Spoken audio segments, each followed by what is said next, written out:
আজকের ভর্তার রেসিপিটা সেই রকমই টেস্টি ছিল। হ্যালো এভরিওয়ান, আসসালামু আলাইকুম। Welcome back to Irin Parvin recipe. নিয়ে চলে আসলাম নতুন একটা রেসিপি।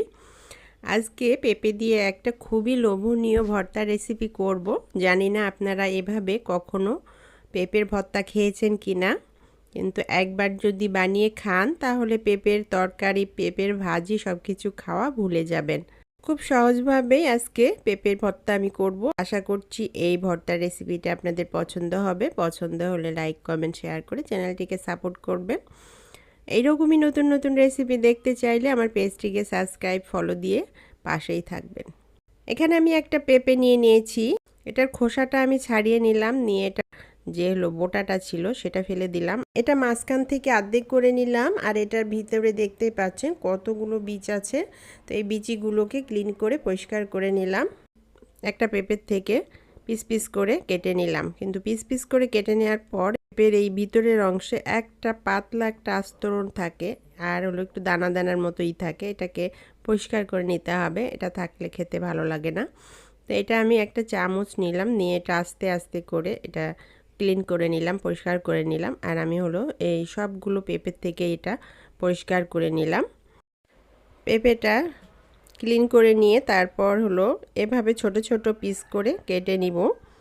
এভাবে ছোট ছোট করে পিস করে কেটে নিলেও হবে, আবার এরকম আস্ত আস্ত একটা পেঁপে দিয়েও কিন্তু আপনি সিদ্ধ করে নিয়ে বানাতে পারবেন। তো আমি ছোট ছোট পিস করে কেটে নিলাম, নিয়ে এটা ধুয়ে পানি ঝরিয়ে নিলাম। এরপর চুলায় একটা পাতিলা বসিয়ে দিলাম, আর এটাতে পরিমাণ মতো পানি দিয়ে আমি পানিটাকে ফুটিয়ে নিয়েছি। পানিটা ফুটে আসলে এখানে পেঁপেগুলো দিয়ে দিলাম। তারপর এখানে আর সামান্য একটু হলুদের গুঁড়ো দিলাম, সামান্য একটু লবণ দিলাম, দিয়ে এটাকে ভালো মতো আগে বলক তুলে নিব। বলক চলে আসলে ঢাকনা দিয়ে ঢেকে চুলার আঁচ লো আঁচ করে দিয়ে এটাকে সিদ্ধ করে নিব। আমি এমনিভাবেই সিদ্ধ করছি, আপনারা কিন্তু এটা প্রেশার কুকারে দিয়েই কিন্তু একদম সিদ্ধ করে নিতে পারেন। সিদ্ধ হওয়ার পর ফিরে আসলাম। দেখুন পেঁপেটা খুব ভালোভাবে সিদ্ধ হয়ে গেছে। একটা কাঁটা চামচ দিয়ে আমি চেক করে নিলাম। এখন এটার পানিটা ঝরিয়ে নিব, নিয়ে ঠান্ডা করে নিব। চুলায় একটা প্যান বসিয়ে দিলাম, আর এখানে পরিমাণ মতো সরিষার তেল দিয়ে দিলাম। তেলটা গরম হয়ে আসলে কয়েকটা শুকনো মরিচ দিয়ে দিলাম, দিয়ে এটাকে চুলার আঁচ লো আঁচে রেখে ভেজে নিব। একটু হালকা করে ভেজে নেওয়া হয়ে গেছে, এটা সাইডে রেখে দিলাম আর একটু মচমচে করার জন্য। তো এটা মচমচে হয়ে গেছে, উঠিয়ে নিলাম। আর এখানে আমি একটা বাটিতে দুটা বড় সাইজের পেঁয়াজ কুচি করে নিয়েছি, কয়েকটা কাঁচামরিচ মাথাটা ভেঙে নিয়েছি, আর হলো রসুনের খোসা ছাড়িয়ে নিয়েছি। এখানে আমি দুটা রসুনের খোসা ছাড়িয়ে নিয়েছি। তারপর এগুলো দিয়ে নেড়ে চেড়ে এটাকে ভেজে নিব। চুলার আঁচ মিডিয়াম টু লো আঁচে রেখে ভাজতে হবে, যেন রসুনটা একটু সিদ্ধ হয়ে যায়, যেন হাত দিয়ে চাপলেই একদম ম্যাশ হয়ে যায়, এরকম করে সিদ্ধ করে নিতে হবে। আর পেঁয়াজটা গোল্ডেন ব্রাউন কালার করে ভেজে নিতে হবে। তো এটা ভাজতে থাকি বন্ধুরা, আপনাদের সাথে কিছু কথা বলি। আমার পেজে নতুন হলে ইউটিউব থেকে দেখলে একটা সাবস্ক্রাইব করে দিবেন, ফেসবুক থেকে দেখলে একটা ফলো দিয়ে দিবেন। যেসব বন্ধুরা আগে থেকে সাবস্ক্রাইব ফলো দিয়ে রেখেছেন তাদেরকে অসংখ্য ধন্যবাদ। ফ্রেন্ডস ফ্যামিলির সাথে রেসিপিটা শেয়ার করতে পারেন, নিজের ইনবক্সেও শেয়ার করে রেখে দিতে পারেন। যখনই বানাবেন দেখে দেখে পারফেক্টভাবে বানিয়ে নিতে পারবেন, কোথাও খোঁজার প্রয়োজন পড়বে না।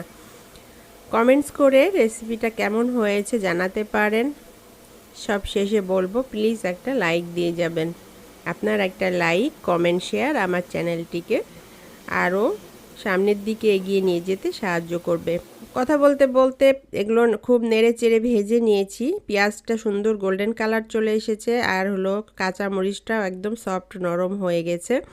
তো এটা একটা সাইডে রেখে রসুনগুলো আলাদা করে নিলাম, নিয়ে রসুনগুলোকে একটু সিদ্ধ করতে হবে, অর্থাৎ এটা হাত দিলে যেন ম্যাশ হয়ে যায় এরকম।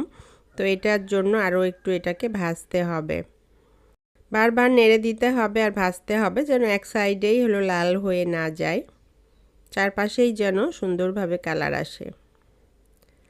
তো এটা ভাজা হয়ে গেছে, আর রসুনগুলো খুব সুন্দরভাবে সফট নরম হয়ে গেছে। এখন এগুলোকে একসাথে একটু নেড়ে চেড়ে ভেজে নিয়ে এগুলোকে উঠিয়ে নিব।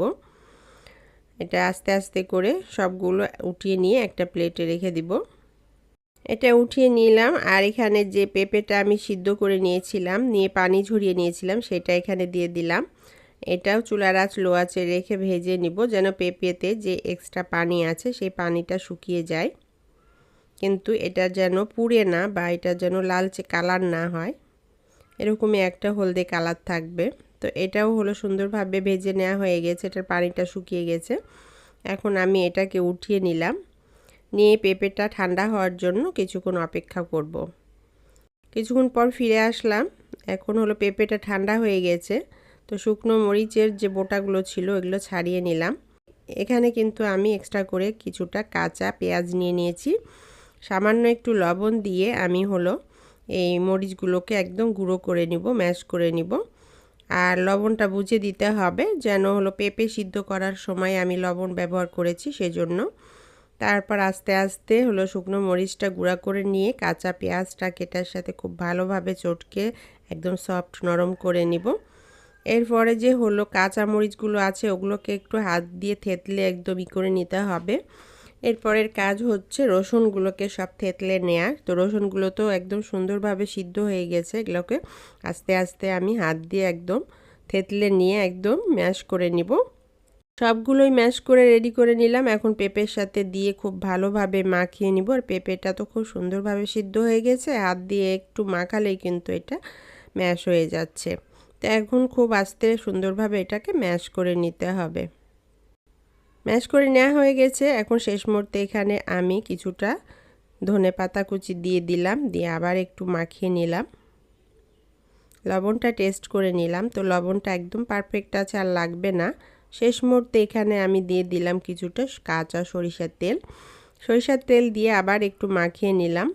তো ব্যাস হয়ে গেল পেঁপের একদম লোভনীয় ঝাল ঝাল ভর্তা রেসিপি। এই ভর্তাটা একবার বানিয়ে খেলে আপনার মুখে লেগে যাবে, তখন মনে হবে প্রত্যেক দিনই পেঁপের ভর্তা বানিয়ে খাই, এতটাই মজার। হাতের কাছে পেঁপে থাকলে ভাজি বা রান্না না করে এভাবে একবার ভর্তা বানিয়ে খেয়ে দেখুন, আপনাদের খুবই ভালো লাগবে, পছন্দ হবে, আর বারবারই কিন্তু এই ভর্তার রেসিপিটা বানাতে মনটা চাইবে। তো বন্ধুরা, আমি পেঁপের ভর্তাটা বানিয়ে গরম ভাতের সাথে গরম গরম ভর্তাটা আজকে খেলাম, খুবই লোভনীয় হয়েছিল। আপনারাও একবার ট্রাই করে দেখবেন। ততক্ষণ সবাই ভালো থাকবেন, সুস্থ থাকবেন। আবার দেখা হবে এরকমই নতুন কোনো রেসিপি কিংবা ভিডিওর সাথে। আল্লাহ হাফেজ।